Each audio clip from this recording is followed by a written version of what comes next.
وَمِنْهُمْ مَنْ عَاهَدَ اللَّهَ لَئِنْ آتَانَا مِنْ فَضْلِهِ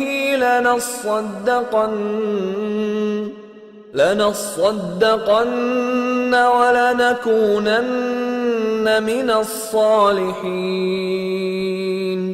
وَمِنْهُمْ اور من سے ہم ان میں سے ہیں، یہی منافقین اور کفار کی بات ہو رہی ہے. وَمِنْهُمْ اور ان میں سے ہیں من عَاهَدَ اللَّهُ، من جس نے عہد کیا اللہ سے، جنہوں نے اللہ سے پکا وعدہ کیا. لئن لام یقیناً کے لیے، اور ان اگر، یقیناً اگر آتانا، یہ عین اور توئے سے اردو میں لکھتے ہیں.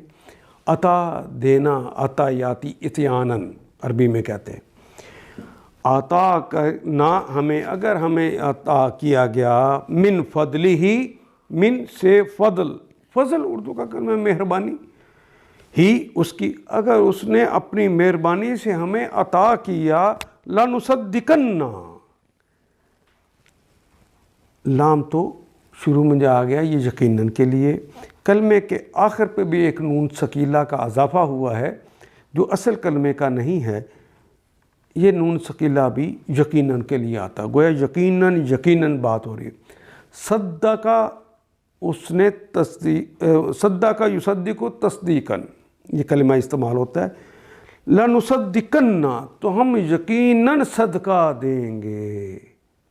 لَنُصَدِّقَنَّ، یقیناً صدقہ دیں گے. وَلَنَكُونَنَّ، پھر دوبارہ لام یقیناً کے لیے، وہ نون آخر پہ ثقیلہ جو آ گیا ہے، یہ بھی یقیناً کے لیے. باقی تو یکون، تکون، نکون، باقی وہ کلمہ رہ گیا کون سے جو ہمارا اردو زبان کا کلمہ ہے. لَنَكُونَنَّ، تو یقیناً ہم ہوں گے. من الصالحین، من سے الصالحین، صالحین میں سے. یانون تو جمع کی علامت ہے، صالح نیک آدمی.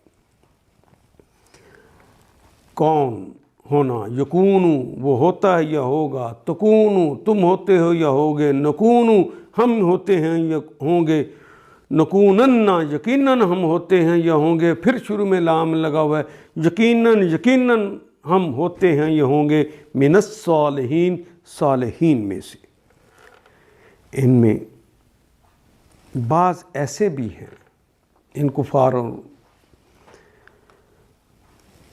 منافقین میں سے بعض ایسے بھی ہیں جنہوں نے اللہ سے وعدہ کیا تھا کہ اگر اس نے اپنے فضل سے ہم کو نوازا تو ہم خیرات کریں گے، ہم صدقہ دیں گے اور صالح بن کے رہیں گے.